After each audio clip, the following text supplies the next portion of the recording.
Ang buong akala ni Miguelito ay makukuha niya ang gusto dito kay Garcia. Pero hindi niya sukat akalain na ito pala ay matapang at nag-iisang babae na nagpatumbas sa kanya. Pero hindi sumuko itong si Garcia at sa sobrang niyang galit, diretsang sinabi ng dalaga. Hindi umano siya natatakot dito kay Miguelito.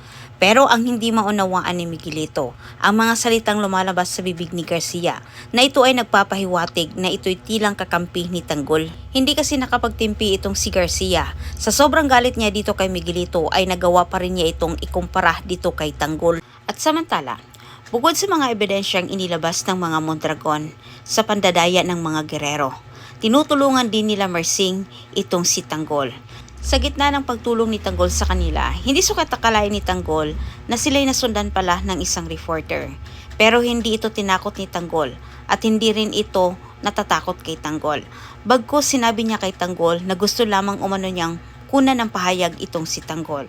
At si Mersing na at Nita ang nagsabi sa katotohanan sa totoong pandadaya dito kay Miguelito at Roberto.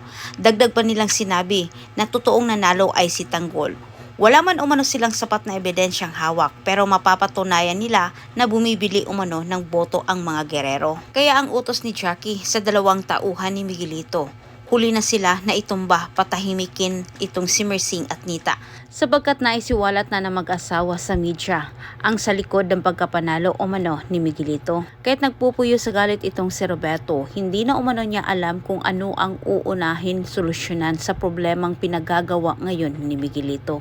Ngunit sa kabilang banda, napag-isip-isip din ni Roberto na kung si Jackie ay makulong at itong si Miguelito naman ay matanggal, mananatili pa rin siya sa kanyang posisyon at pwede umano siyang maghugas kamay at idiin umano ang kanyang kapatid. Napapatunayan na nila Tanggol na siya ang totoong mayor at hindi itong si Miguelito. Kahit naghahanap naman itong si Tanggol na makakatulong sa kanila para makuha umano ang matibay na ebidensya. Sa mga oras na iyon, walang kamalay-malay itong si Tanggol na patago siyang tinutulungan ng mga Mondragon.